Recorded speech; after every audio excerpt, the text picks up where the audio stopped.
Right guys, how we doing? Welcome back to the channel, welcome back to another video, and today I am discussing quitting social media, which I have done for the last 8 days.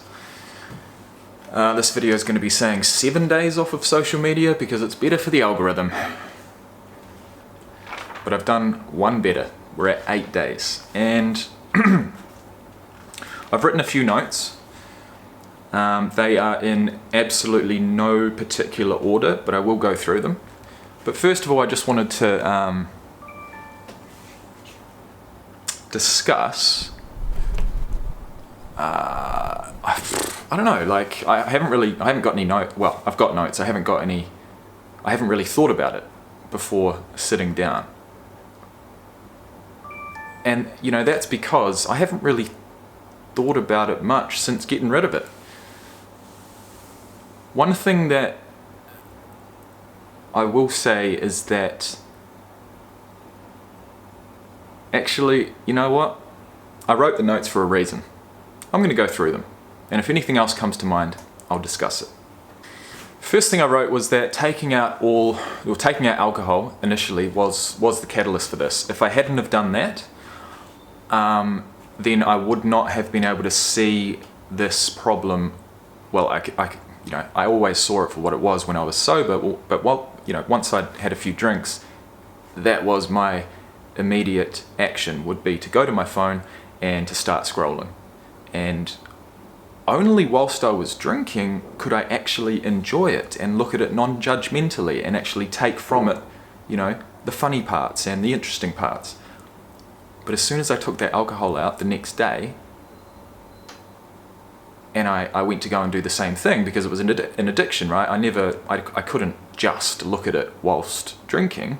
I had to look at it first thing in the morning. I had to look at it at all times, which then took away from my social life, right?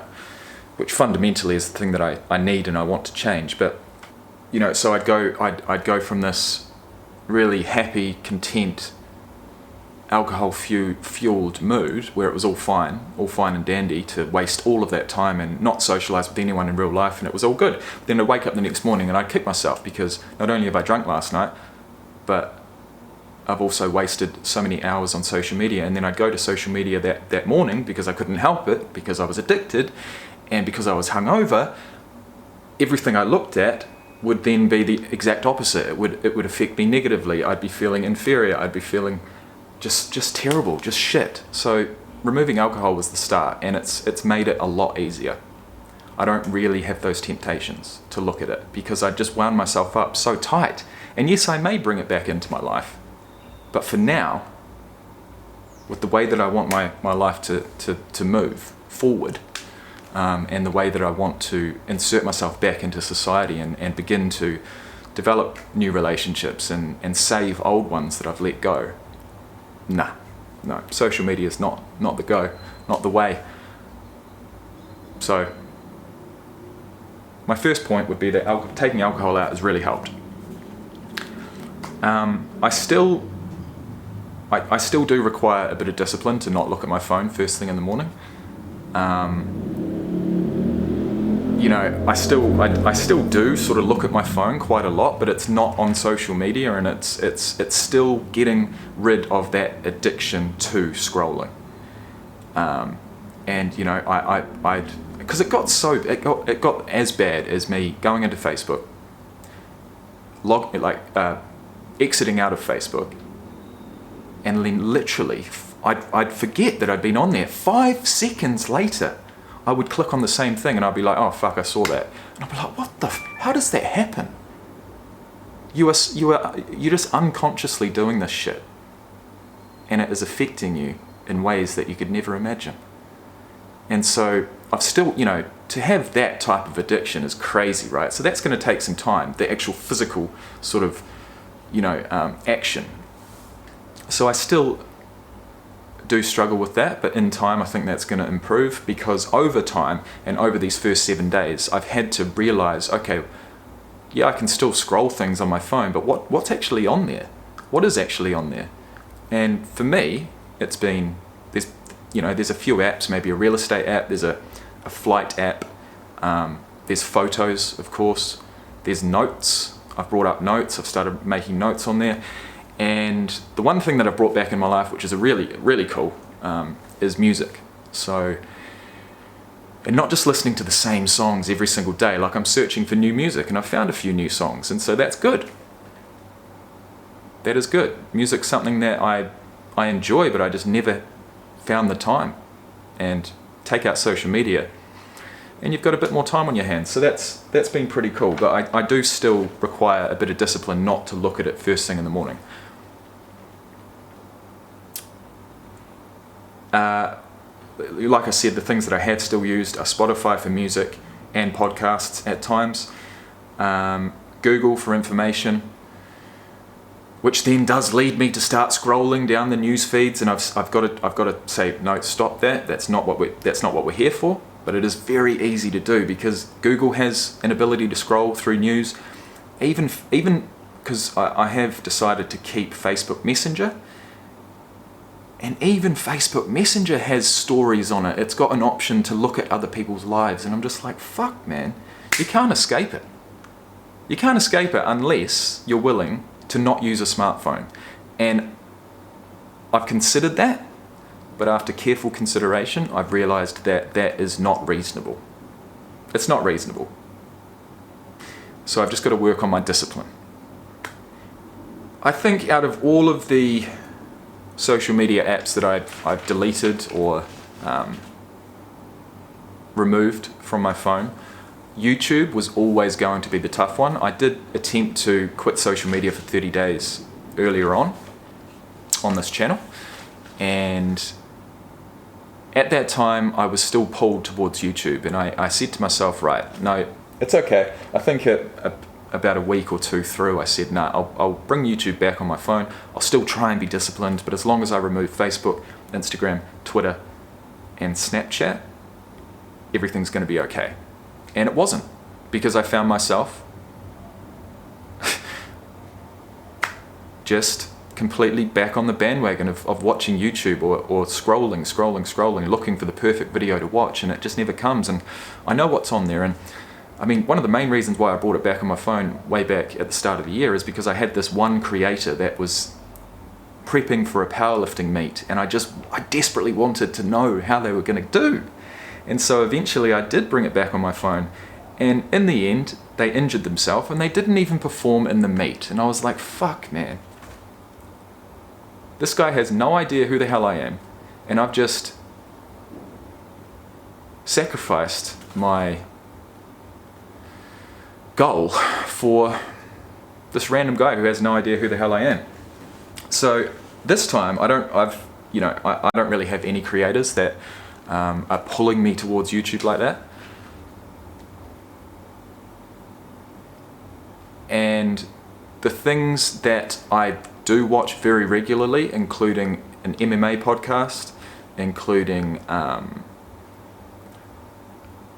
there's a couple of other podcasts that I watch and listen to. Well, what I've found is that those shows are available on Spotify and just audio. So I've been able to find them, and I've been able to include them in my Spotify list of podcasts, and that's enough for me. That's enough, and that is a strategy that I didn't do last time. So the very few creators that I watch every single time on YouTube, I have been able to find, for the most part, on Spotify. And that was a real nice surprise. One thing that has happened, and it was inevitable, is to go out without taking my phone and to feel completely comfortable with that, because there's literally nothing on there that I would need to look at. And if a phone call or a message comes through, I can deal with that when I come home. It's one less thing to worry about when you're going out. It's one less thing to lose. It's one less thing in your pocket. And it's been nice. I don't do it every time, but there have been times where I have gone out without taking my phone, and prior to quitting social media, that was impossible. So that's nice. One thing I did do initially is, basically go straight from having all of my screen time on social media to going to a sports app, a sports broadcaster from Australia that I needed a VPN to log into. And so I watched a few, in those early couple of days, I watched a few, sports games that I would never have done before because all of my attention is on my phone. Watched a couple of basketball matches and a couple of really interesting sports documentaries. And then my VPN ran out. And I've debated over the last 3 or 4 days as to whether I'm going to get it back, because I kind of felt myself just replacing one addiction with another. And yes, it's sport, and yes, it's documentaries, and it's not just bullshit comparing myself to other people's highlight reels, but I didn't feel completely comfortable with that, so I haven't renewed my my VPN just yet. I may do it, but for now, I haven't. And fundamentally, my last note here says, beginning to focus on my own life progression rather than others' lives. And at the end of the day, that is what I desperately needed, because it was just not serving me at all. Continually comparing myself to other people, and hey, there have been times, I'm not going to lie, there have been times where I have gained a huge amount of inspiration from social media. But the last time that happened was about 2018, and it led me to build an online business. But I committed far too much of my resources to that, and it actually led me to almost going bankrupt. So if I never had had that inspiration from social media, I would have never gone down that path, and I would never have lost all of that money. So make of that what you will. Make of that what you will. That's me. After the first 7 days of quitting social media, I want to thank you all for watching, listening, wherever you are in the world. I want to say it's possible. You've got to get that conviction. You have to get that conviction from somewhere. For me, it wasn't one event. It was just living a life that was going absolutely nowhere and figuring out exactly why. I'll see you in the next one.